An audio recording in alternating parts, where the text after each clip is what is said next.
Take your time. What does that mean, someone? When I was told, take your time, if you go too fast, you'll grow too slow.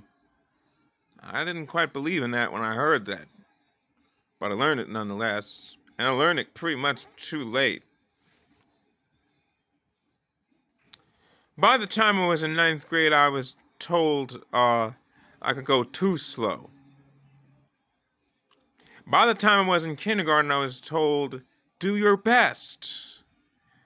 Take as long or as short as possible. Just do your best. Well, my best isn't good enough for anyone unless I put my utmost effort into it. And going too slow or too fast is bad for you. And yeah, that was it. It was the summer before my sibling Jesse was born, who is now Javier. And fella I couldn't recognize that looked about as old and wise as an actual shale rock. He told me in a real old South accent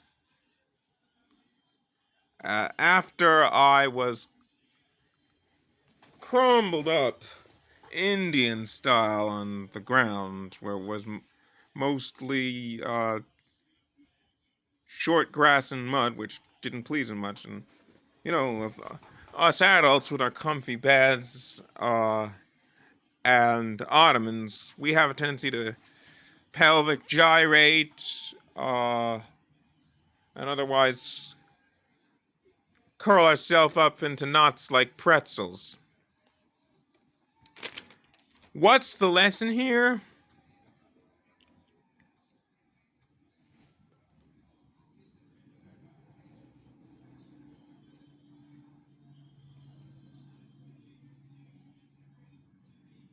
The lesson is my great grandfather Harvey, who at that point was supposed to be dead,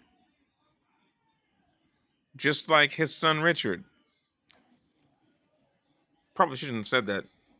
But my great grandfather Harvey said, take your time, boy. Or was gender ambiguous enough to say, I've never heard of a boy. Well, then take your time, girl. Said, girl sounds like some nasty invertebrate. Clearly you have a tendency towards not knowing what you are. You don't have to not know what you are in the body to know what you are in the mind. I like that. I learned that a long time ago, but I don't know from where. So, that kind fella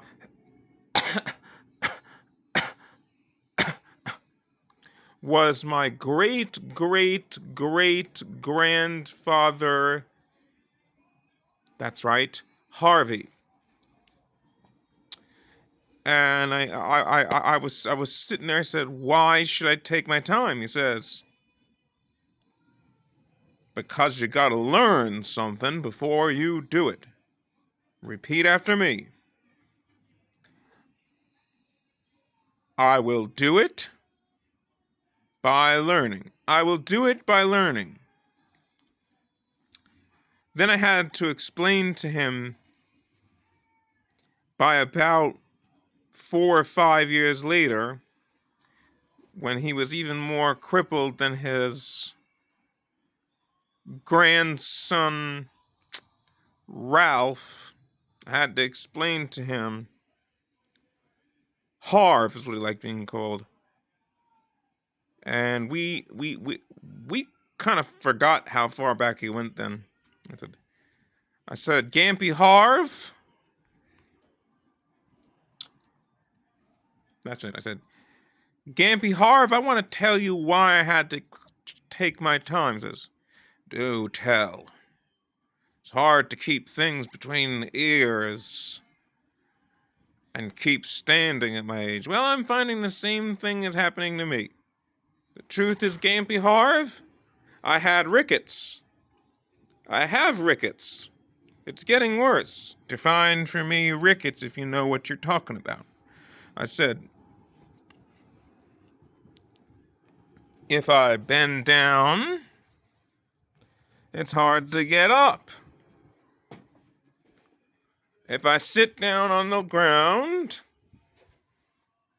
it's hard to get up.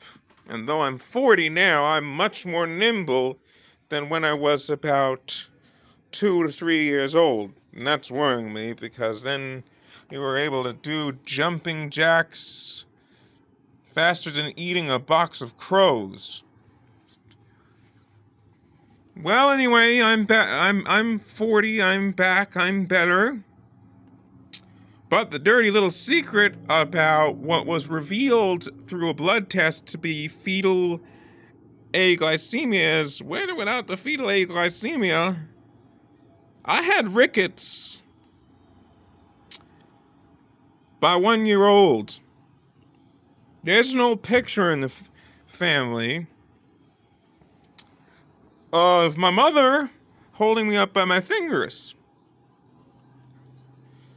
That was an unofficially adopting mother, but couldn't tell I couldn't tell any other mother existed then. So my mother had to pick me up by my hands and fingers so I could stand up and, maybe do the Charleston as I was singing Electric Dreams by Giorgio Moroder. This is a longer talk than I'm expecting, but it's funny how I was determined to stand and determined to walk and determined to run. Very determined little children, as I called it then. And the funny thing is, I had to walk, right? This is hard to portray at my age, okay? I had to walk on my hands. Try this. Let's see if I can get this to show it up.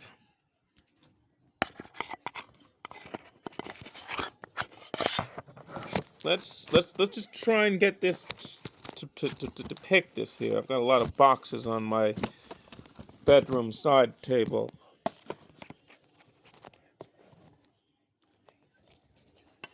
Oh, shoot. I hope this will work. Okay. This is how I walked on all fours when I was about 1 year old in March 1985.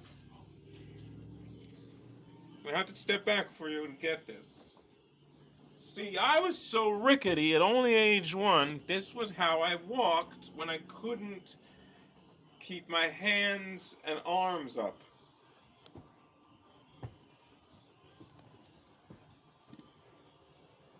I walked on my hands and feet like some capybara. And I walked slow. I was determined to walk. And in just a few months, by January 1986, I could walk. That's because I took my time, in spite of having rickets. Thanks a lot, Gampy Harv.